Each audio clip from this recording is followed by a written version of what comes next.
राम नाम दोस्तों, एक बार फिर से स्वागत है आपका हमारे channel the lotus I community में। दोस्तों, हम में से हर कोई व्यक्ति अमीर बनना चाहता है। हर एक व्यक्ति चाहता है कि मैं गरीब से अमीर बन जाऊं, राजा बन जाऊं और मेरे पास दुनिया की सारी चीजें हों, मेरे पास तमाम धन दौलत ऐश्वर्य हो। परंतु कोई भी कुछ करना नहीं चाहता। आप लोग ढूंढते रहते हैं इंटरनेट पे कि अमीर बनने का क्या रहस्य है, कौन सा मंत्र है, क्या तरीका है। परंतु अमीर बनने का एक बहुत ही आसान तरीका है। दोस्तों, एक बहुत ही फेमस स्वामी जी हैं इंटरनेट पे, मैं उनका प्रवचन सुन रहा था। वो वेदांत की शिक्षाएं देते हैं और मैं उनको पिछले कई सालों से सुन रहा हूँ। तो उन्होंने एक कहानी सुनाई, वो मैं आपके सामने साझा करने जा रहा हूँ। दोस्तों, आगे बढ़ने से पहले यदि आपने अभी तक हमारे चैनल सब्सक्राइब नहीं किया है तो इस चैनल को सब्सक्राइब कर लीजिए, क्योंकि मैं इसी तरीके की ढेर सारी कहानियां आपके सामने लेके आता रहता हूँ। तो दोस्तों, स्वामी जी ने एक बहुत ही अच्छी कहानी सुनाई। वो रामायण की कहानी बताई उन्होंने, जो मैं आपके सामने बताने जा रहा हूँ। ये कहानी राजा जनक जी की है।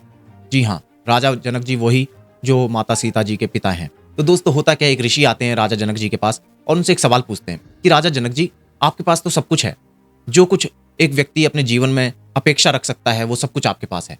आपके पास राज्य है, धन दौलत है, ऐश्वर्य है, यहाँ तक कि भगवान आपके दामाद हैं, माता आपकी बेटी के रूप में आई हैं और आप आत्मज्ञानी हैं।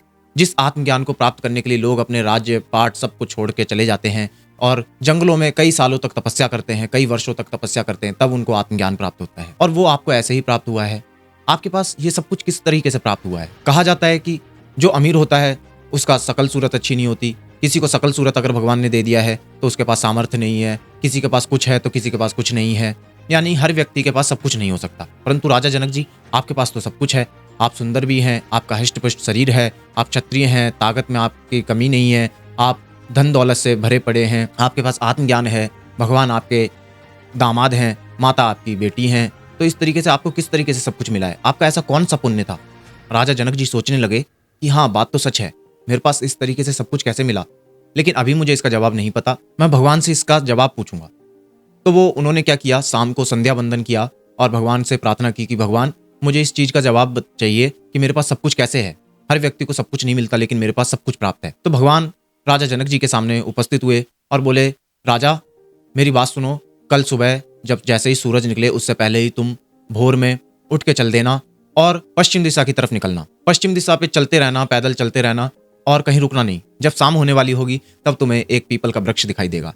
उस वृक्ष के नीचे एक ऋषि बैठे होंगे, वो तुम्हारे सवाल का जवाब देंगे। राजा जनक भगवान की ये बात सुनकर उनको धन्यवाद बोलकर अगले दिन सुबह सुबह निकल पड़ते हैं पश्चिम दिशा की ओर और चलते रहते हैं, चलते रहते हैं। जब शाम होने वाली होती है तो उन्हें एक पीपल का पेड़ दिखाई देता है। उस पेड़ के नीचे एक सन्यासी बैठा होता है जो पत्ते खा रहा होता है। राजा जनक उनके पास जाकर उनको प्रणाम करते हैं और सन्यासी अपनी दिव्य दृष्टि से पहचान जाता है और कहता है, अच्छा जनक जी, आप मुझसे सवाल पूछने आए हैं, परंतु बैठिए, आप थोड़ा आज इंतजार कीजिए। मैं आज आपके सवालों का जवाब नहीं दे सकता।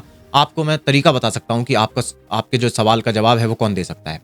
आप कल सुबह इसी तरीके से पश्चिम दिशा की तरफ निकल जाना और जब शाम होगी आपको एक पीपल का पेड़ दिखाई देगा। उस पेड़ के नीचे एक दूसरा सन्यासी बैठा होगा और उस सन्यासी को तुम्हारे सवाल का जवाब पता है। अब राजा जनक वहाँ रात भर विश्राम करते हैं। अगले दिन सुबह पश्चिम दिशा की ओर निकल पड़ते हैं। पैदल चलते चलते शाम हो जाती है और दूसरा एक पीपल का पेड़ दिखाई देता है। उस पेड़ के नीचे एक सन्यासी बैठा होता है। वो सन्यासी राख और मिट्टी खा रहा होता है। राजा जनक जब उनको प्रणाम करते हैं तो सन्यासी फिर से दिव्य दृष्टि से पहचान जाता है और कहता है कि राजा जनक, आपका स्वागत है।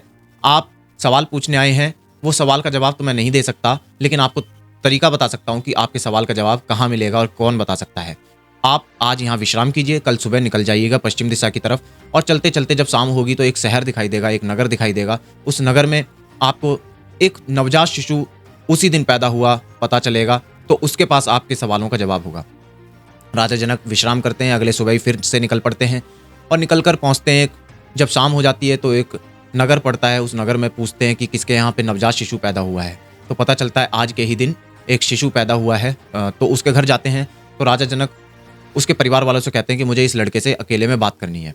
तो सारे लोग कहते हैं कि अरे, ये तो अभी का पैदा हुआ बच्चा है, ये कैसे आपसे बात कर सकता है। तो राजा जनक कहते हैं, मुझे बात करनी है तो आप मुझे इसकी परमिशन दीजिए। अब राजा को कौन मना कर सकता है, इसलिए वो कहते हैं ठीक है भाई, चलिए हम कमरा बंद कर देते हैं और इस कमरे में आप बच्चे से बात कर लीजिएगा। जैसे ही कमरा बंद होता है वो छोटा सा बच्चा हंसता हुआ बोलता है, हाँ राजा जनक, कैसे आ गए?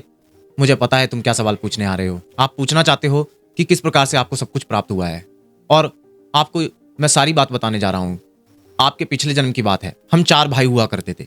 पिछले जन्म में हमारी एक माँ थी ब्राह्मणी, बहुत गरीब थे हम सब लोग। हमारे पिताजी नहीं थे और हमारी माँ ने भिक्षा मांग के कहीं से 4 रोटी लेकर आई, और जब वो 4 रोटी लेके आई तो उसने हमें चारों भाइयों को दे दिया। यानी जो आपको पहला वाला सन्यासी दिखा था, फिर उसके बाद दूसरा वाला सन्यासी दिखा था, और मैं, और एक तुम, तो ये चारों भाइयों को रोटियां दे दी। उसी समय भगवान नारायण माता के साथ आते हैं और ब्राह्मण का रूप धारण करके हमारी परीक्षा लेने के लिए आते हैं। वो हमारी माता से बोलते हैं कि हमें बहुत दिनों की भूख लगी हुई है, हमें रोटी दे दीजिए। हमारी माता बोलती हैं कि देखिए, अब तो मैंने चारों रोटियां अपने लड़कों को दे दी है, और दी हुई चीज़ों पर हमारा अधिकार नहीं रहता, जिसको हम दे देते हैं उसका अधिकार होता है। तो यदि आप हमारे बच्चों से मांगें और वो ये इसको स्वेच्छा से दे सकें, तब तो आपको मिल सकती है। तो भगवान सबसे पहले वाला जो सन्यासी था, यानी बड़ा लड़का था, उसके पास जाते हैं और कहते हैं कि हमें रोटी दे दीजिए। तो बड़ा लड़का कहता है, अगर मैं तुम्हें रोटी दे दूंगा तो क्या मैं पत्ते खाऊंगा? इसलिए वो लड़का इस जन्म में, यानी जो सन्यासी के रूप में है, वो पत्ते खाता है। दूसरे के पास जब गए तो उसने भी यही जवाब दिया कि अगर मैं तुम्हें दे दूंगा तो क्या मैं मिट्टी खाऊंगा, राख खाऊंगा? तो इसलिए वो हर जन्म में, जितने भी जन्म होते हैं, उसमें वो राख और मिट्टी का भक्षण करता है, यानी उनका भोजन करता है। तीसरा मैं था, जब मेरे पास आए तो मैंने उनसे बोला कि अगर मैं आपको दे दूंगा तो मैं क्या मर जाऊं? इसलिए मैं हर जन्म में एक दिन में पैदा होता हूं और एक ही दिन में मर जाता हूं। सुबह पैदा होता हूं, शाम को मर जाता हूं। लास्ट में जब तुम्हारे पास भगवान गए तो तुमने खुशी खुशी अपनी रोटी को दे दिया। एक रोटी को जब तुमने दे दिया, लेकिन कई दिनों से हम भूखे थे, तो इसलिए तुम्हारा देहांत हो गया, तुम मर गए। तुमने दान तो किया और भूखे होने के कारण तुम्हारी जान चली गई, तुम मर गए। लेकिन उसका पुण्य इतना प्राप्त हुआ कि तुम्हारे को हर जन्म में सब कुछ प्राप्त होता है, जो व्यक्ति को कई सारे यज्ञ हवन वगैरह करने के बाद भी प्राप्त नहीं होता, तुम्हें उस रोटी के एक पुण्य के कारण प्राप्त हुआ है। दोस्तों, ये कहानी तो बहुत बड़ी है, लेकिन शिक्षा देने के लिए बहुत ज्यादा इंपॉर्टेंट है। हम सब लोग सोचते हैं कि मैं कैसे अमीर बनूं, किस तरीके से धोखाधड़ी करूं, किस तरीके से मैं भ्रष्टाचार करूं, किस तरीके से मैं स्कैम करूं और अमीर बन जाऊं, मैं कैसे बन जाऊं, मैं स्वार्थी बन जाऊं, मैं इस तरीके से कमा सकता हूं, मैं वैसे कर सकता हूं। लेकिन कभी हम सोचते हैं इसका परिणाम कितना बुरा होता है। हमें पाप प्राप्त होते हैं, उन पापों का भक्षण किसे करना पड़ेगा। आप देखते हैं सड़कों पर कुछ लोग अपंग होते हैं, दिव्यांग होते हैं, उनको देखकर हमें दया आती है, पर आप उनका अगर पास्ट को उठा के देखेंगे तो आपको पता चलेगा कि उन्होंने कई सारे पाप किए होंगे। लेकिन भगवान दयालु है, उन्होंने तब भी उसको मौका दिया है, और हमारे ऊपर तो विशेष कृपा है। हमारे को तो सब कुछ प्राप्त है, एक अच्छी नौकरी, सब कुछ। उसके बाद भी हम कोसते रहते हैं, हम सोचते हैं कि दूसरे को ठग के कैसे बन जाए। अमीर बनने का कभी भी ऐसा नहीं होता कि दूसरे को ठग लीजिएगा, हमेशा दूसरे को सहयोग देके ही अमीर बना जाता है। अगर आप लैग पुलिंग करेंगे तो समझ लीजिए आपका भी पतन होगा। अगर आप दूसरे को ऊपर उठा के अपने आप को बढ़ाने की कोशिश करते हैं तो सारे लोग एक साथ बढ़ते हैं। संस्कृत में एक श्लोक भी है जिसमें कहा गया है कि अष्टादश पुराणेषु व्यासस्य वचनम द्वयम परोपकारः पुण्याय पापाय परपीड़नम। यानी कि 18 पुराणों में व्यास के 2 ही वचन हैं। भगवान व्यास जी जो थे उनके 2 वचन हैं। क्या है कि परोपकार ही पुण्य है, और पाप क्या है, दूसरे को पीड़ा देना। इसलिए जब हम दान करते हैं, दान की बहुत महत्वता है। जिस तरीके से जनक जी ने दान किया था, अपनी एक रोटी को छोड़ दिया और अपने आप को उन्होंने सैक्रिफाइस कर दिया, उन्होंने अपनी परवाह नहीं की, और उसका पुण्य ऐसा हुआ कि उनको सब कुछ प्राप्त हुआ, ऐसा जो कि हम सपने में भी सोच नहीं सकते। इसलिए आपको ये बात तो बहुत छोटी लग रही होगी। हम लोग सोचते भी रहते हैं, अरे दान तो जब दूंगा जब मेरे पास 1 करोड़ रुपए आ जाएंगे, 1 लाख रुपए आ जाएंगे, जब मैं अच्छा कमाने लगूंगा। जरूरी नहीं है दोस्तों। क्या वो राजा जनक जो थे पिछले जन्म में बहुत अमीर थे? उन्होंने जो अपनी प्रिय वस्तु थी, जिसको उनको पता था अगर मैंने दे दिया तो मैं मर जाऊंगा, वो दान कर दिया। इसी प्रकार से आप कुछ भी कर सकते हैं। आप 100 रुपए कमाते हैं तो 1 रुपए दान कर दीजिए, 10 रुपए दान कर दीजिए। आपकी जो श्रद्धा है वो कीजिए। जरूरी नहीं है कि आप किसी अमीर व्यक्ति की तरह उसकी कॉपी करेंगे कि भाई मुझे भी उसकी तरह करोड़ों रुपए दान करने हैं। जब होंगे अच्छी बात है, लेकिन जितना आपका सामर्थ्य है उतना दान कीजिए। और जब दान करते हैं तो आपको सब कुछ प्राप्त होता है। धीरे धीरे आपको जो है, आप देखिए, इसको आजमा के देखिए, आपके जो जीवन में खुशियां आनी शुरू हो जाएंगी। इसलिए दोस्तों, दान करना सीखिए और दूसरों का भला करना सीखिए। जब दूसरों का भला करते हैं तो आपको पुण्य प्राप्त होते हैं, और पुण्य के हिसाब से आपको सारी चीजें प्राप्त हो जाती हैं। दोस्तों, उम्मीद करता हूं आपको वीडियो पसंद आई होगी। अगर आपको वीडियो पसंद आई हो तो इस वीडियो को लाइक कीजिए, साथ ही अपने दोस्तों के साथ भी इस वीडियो को शेयर कीजिए, और हमारे चैनल को सब्सक्राइब करना ना भूलें, क्योंकि आपको इसी तरीके की ढेर सारी कहानियां मैं आपके सामने लेके आता रहूंगा। मिलते हैं अगली वीडियो में। राम राम।